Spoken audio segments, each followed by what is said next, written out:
Hello friends, myself Professor Ankur. I welcome all for the gate theory session of analog circuits. Today we are going to cover an important topic from BJT, that is BJT frequency response. So let's start now with BJT frequency response.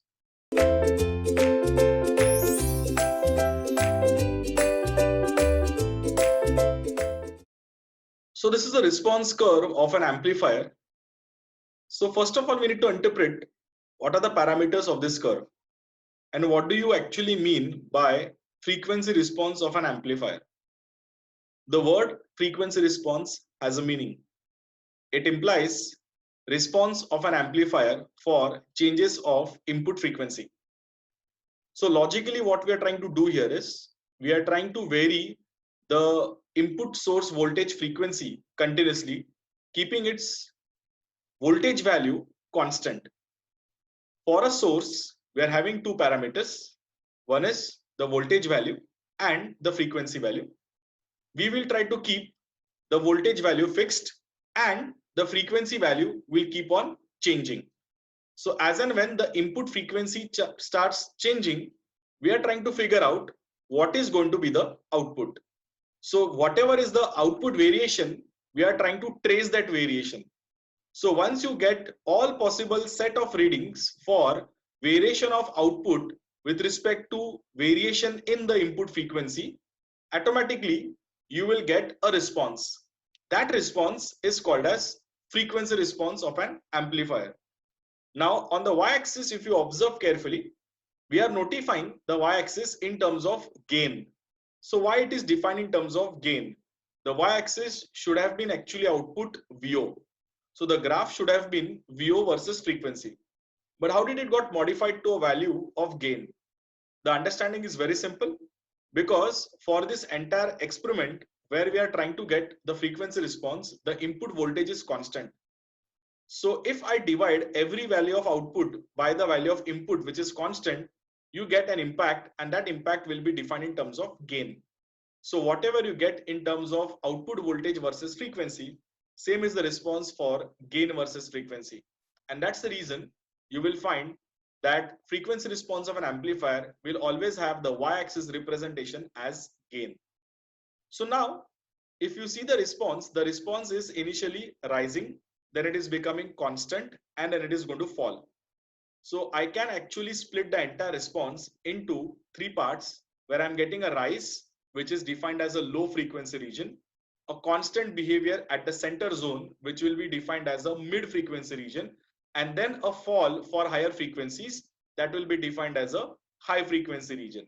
So overall, if I see the frequency response of an RC coupled amplifier, that response can be splitted or bifurcated into three parts: low frequency region, mid frequency region, high frequency region. And that is the reason the maximum possible gain, since it is available in the mid region, the gain was defined for the peak value or the max value of the gain as A mid. So now what we are doing here is we are just going for a lower level, and that lower level will be defined as A mid by root 2 or AV mid by root 2. So what do you mean by AV mid by root 2? It is as good as 1 by root 2 times the AV value. So 1 by root 2 is as good as 0.707. It is estimated to be 70%. So what we are actually trying to get here is, once that line cuts the graph at 2 points, you get the two cutoff points. One is called as the lower cutoff and the other is called as the upper cutoff or the higher cutoff. These two cutoffs are used for determining the bandwidth of the system. Now, what's the significance of that 70% margin? So that is the point where we are actually trying to get the best optimum region of operation for the amplifier. If you observe, between AV and AV mid by root 2, the response is almost constant. So that is the reason we are getting a stable performance in the center zone starting from FC1 until FC2. So that's the basic significance of bandwidth. Bandwidth is basically defined as a set of frequencies over which a system is trying to give you optimum performance. So here the performance is measured in terms of gain. So we are trying to get the best possible gain between FC2 and FC1, that is our bandwidth, and that's the reason we are having a control point at AV mid by root 2. Now let's consider a BJT common emitter amplifier. So in this common emitter amplifier, we have seen this amplifier circuitry multiple times when we were discussing the biasing of BJT using a potential divider, or we are talking about the small signal AC analysis using various types of BJT model. So it is the same circuitry we are looking at. It's a transistor with two input resistances R1 and R2, resistance at collector RC, resistance at emitter RE, a bypass capacitor CE, coupling capacitors C1 and C2, and the load for the circuitry RL, where we are getting the VO.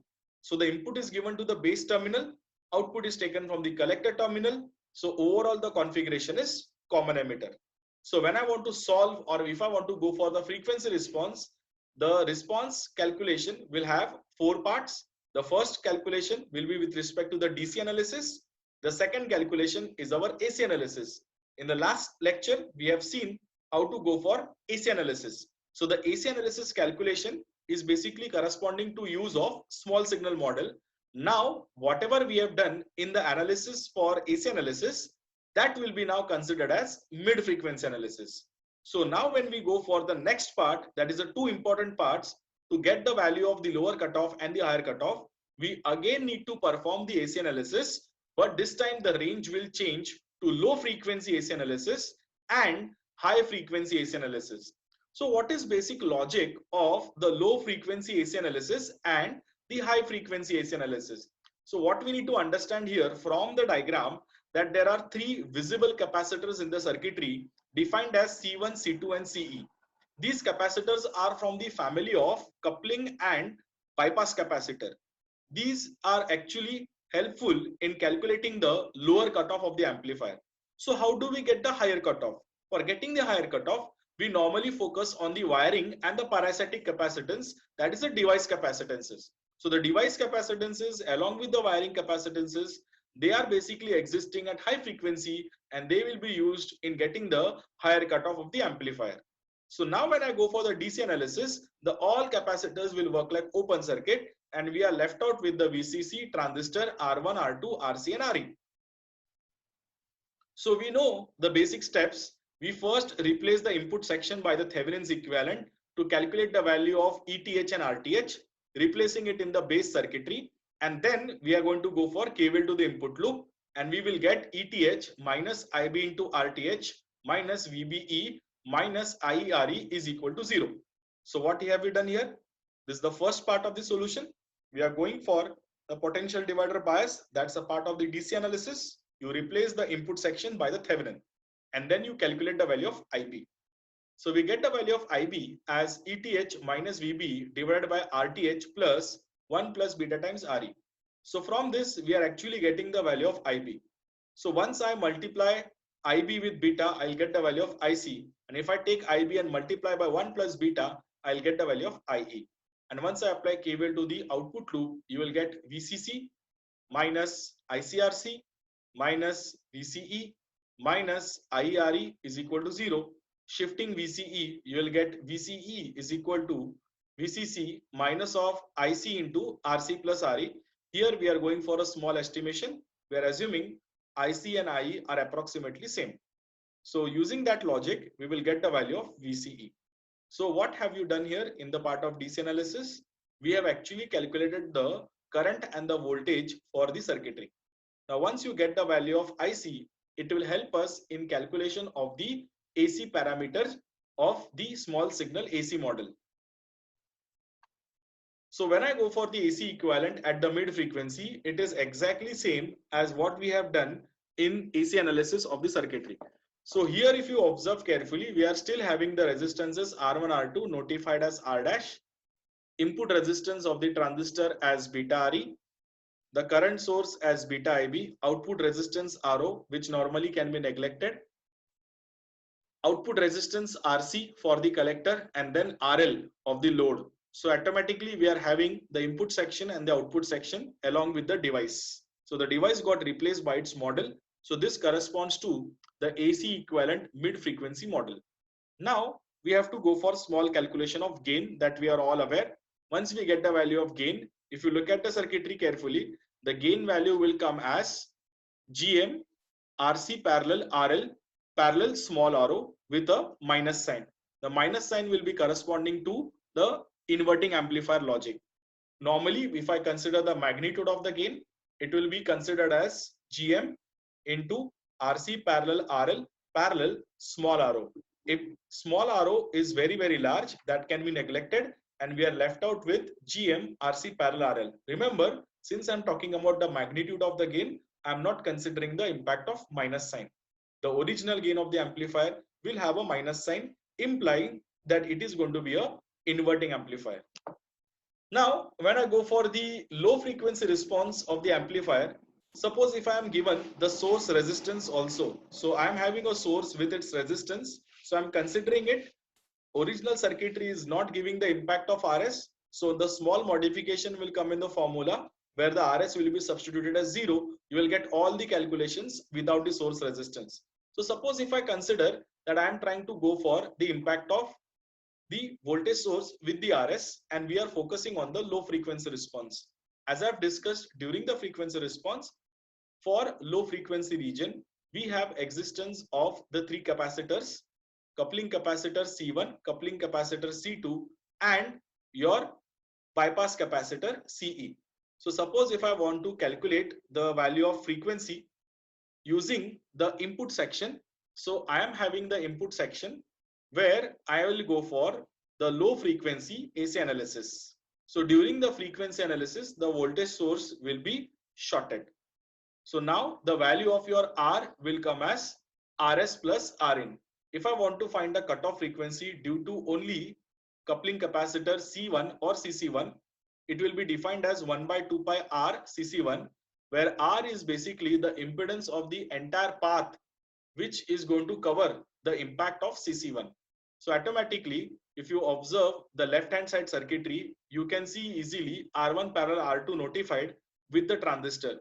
If you see a small change for the transistor model getting replaced, you can see that a transistor will get replaced by its equivalent model. So automatically your input side will have an impedance value of HIE or RPi or beta RE depending on what model you are selecting.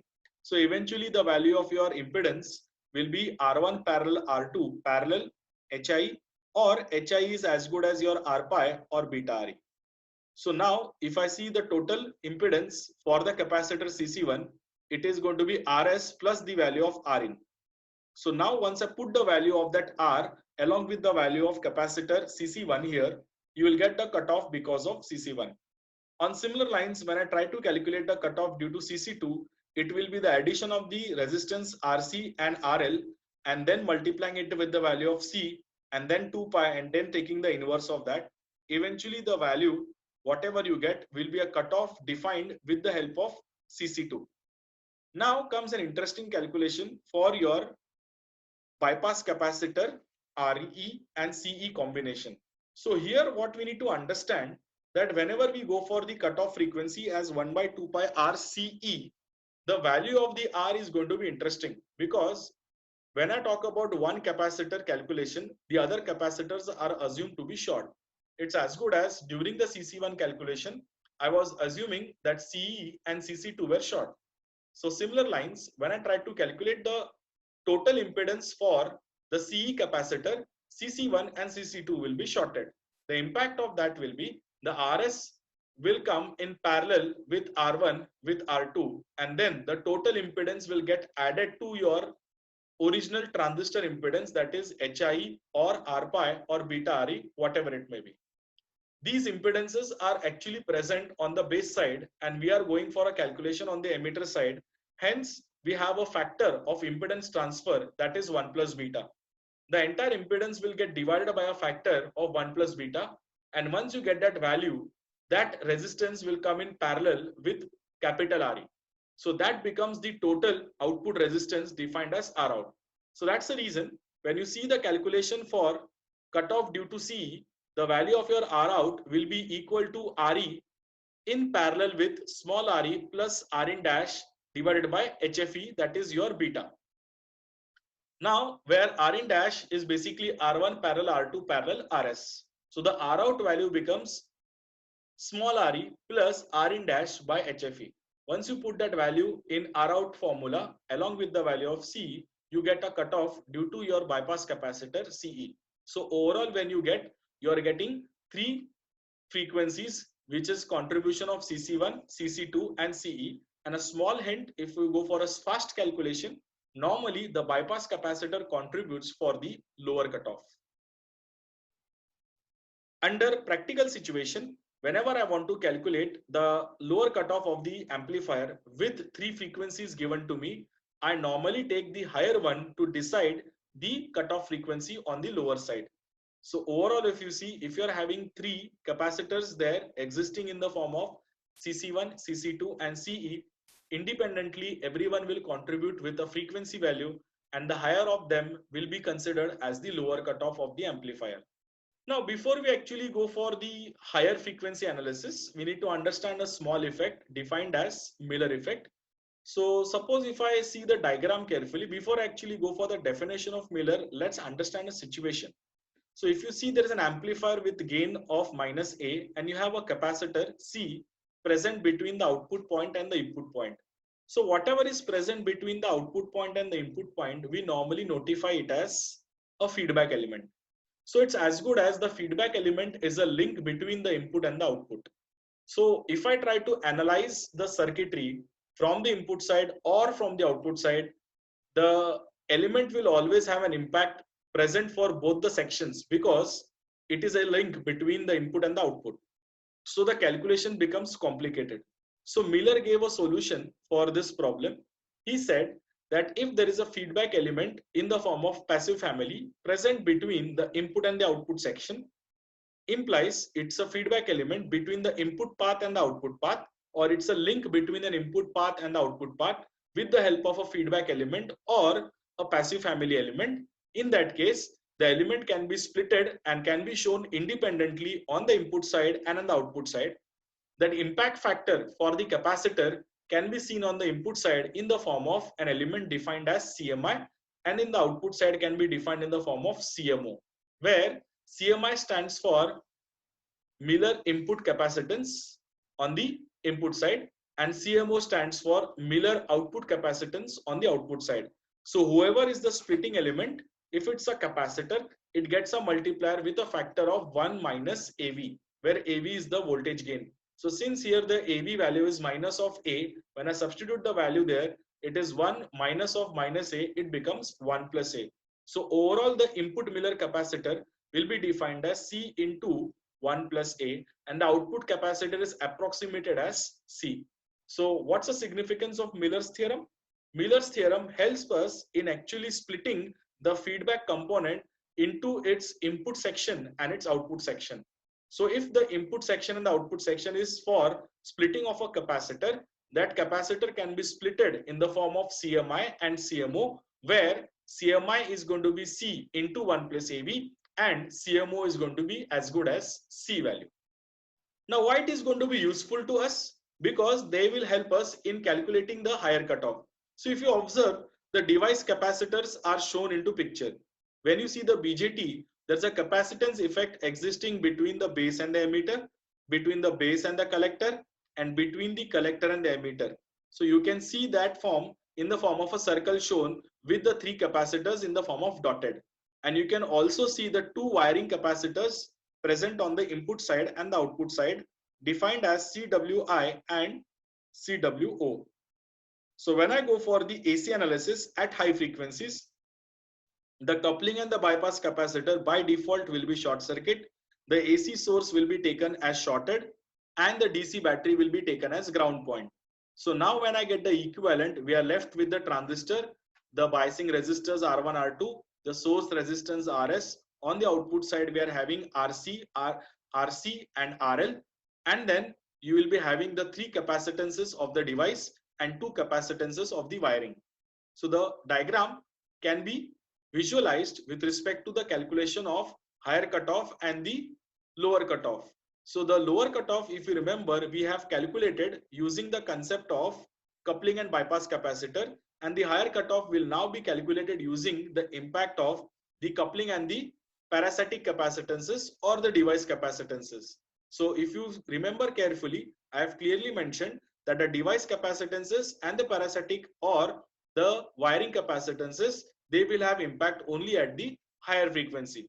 So the resultant input resistance For that, higher frequency capacitance will be RS parallel R1 parallel R2 parallel RI, where RI is basically corresponding to either R pi or HI or beta RE, and the output resistance will be RC parallel RL parallel RO.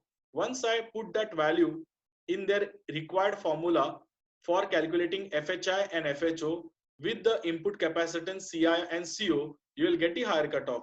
But for that, we need to calculate the value of CI.